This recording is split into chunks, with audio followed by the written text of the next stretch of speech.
Bienvenue dans Info en Air du lundi 16 février.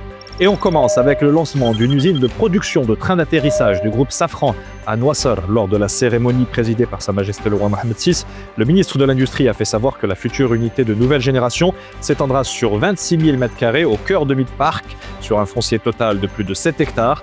Pour ce faire, une enveloppe de plus de 3 milliards de dirhams d'investissement a été allouée au projet, de quoi doter le Maroc d'un segment industriel très pointu comme l'usinage de précision ou encore l'assemblage de haute technicité.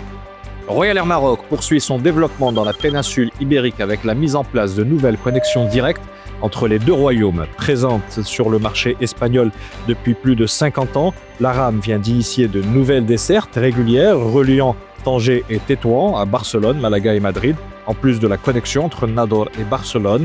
Grâce à ces nouvelles routes, la compagnie dessert désormais 9 aéroports espagnols au départ de 5 villes marocaines, totalisant plus de 80 fréquences hebdomadaires.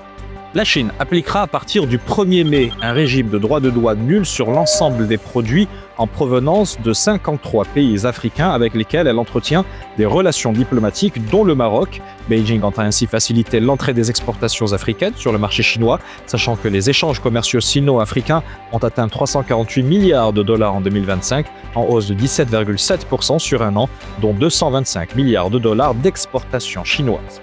L'inauguration officielle du Grid Energy Park Maroc-Côte d'Ivoire, notamment par l'Institut de recherche en énergie solaire et énergie nouvelle et l'Université Mohammed VI Polytechnique, implantée à Yamoussoukro. Cette infrastructure dédiée à la recherche appliquée, à l'innovation technologique et à la formation dans le domaine des technologies solaires et de leurs applications vise à accompagner le développement de solutions adaptées aux contextes africains en combinant recherche appliquée, innovation et formation. La première étape d'une grande tournée internationale du groupe Al-Umran dédiée aux Marocains établis à l'étranger. Elle vient de se dérouler à Paris et fut consacrée à l'échange autour du dispositif national d'aide directe au logement d'Amsakan. Pendant 3 jours, les visiteurs ont pu échanger avec les équipes du groupe Al-Umran, les opérateurs bancaires, des notaires ou encore des représentants du ministère de tutelle, autant d'interlocuteurs qui se déplaceront au gré des différentes étapes prévues à travers la planète.